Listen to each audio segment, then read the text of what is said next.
Sicuramente abbastanza, ha avuto molta risonanza qui nella nostra zona e ci ha un po' allarmato tutti quanti, soprattutto per quello che sta succedendo adesso nel nostro paese e in tutti i paesi limitrofi.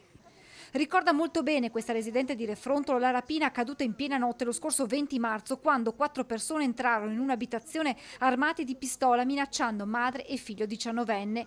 Nelle ultime ore i carabinieri del nucleo operativo e radiomobile della compagnia di Vittorio Veneto hanno deferito in stato di libertà 2 giovani di 18 anni, minorenni all'epoca del colpo, perché ritenuti responsabili di rapina in concorso aggravata dall'uso di arma da fuoco. Secondo quanto ricostruito quella notte, madre e figlio stavano dormendo quando il ragazzo aveva sentito dei rumori, qualcuno battere contro la porta finestra. A quel punto sarebbe uscito, uno dei malviventi lo avrebbe sorpreso minacciandolo con la pistola prima di entrare in casa insieme agli altri 3 complici.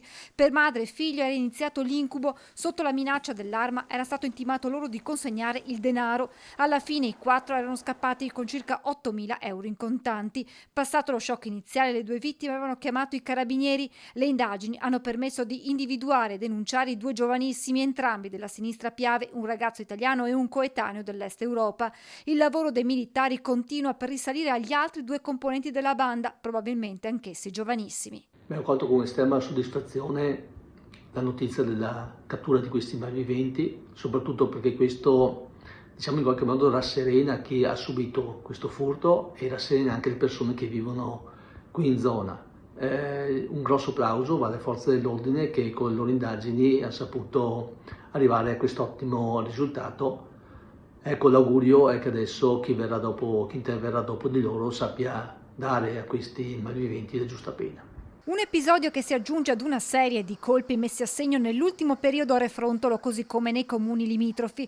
Una settimana fa, durante i festeggiamenti per Santa Margherita, furono una decina le case prese di mira dai ladri. Qualche giorno fa, invece, raid di furti a Solighetto. In un'abitazione in piena notte marito e moglie sono stati svegliati dalla luce di una torcia che i malviventi hanno puntato contro di loro. I ladri sono poi fuggiti con alcuni contanti e tra i cittadini cresce la paura. In questi ultimi mesi ci sono stati diversi furti qua nel territorio, ecco perché addirittura una domenica sono stati 4-5 uno di seguito dell'altro qua proprio nel territorio, partendo da parte nord del paese fino a poco più in giù qui a sud.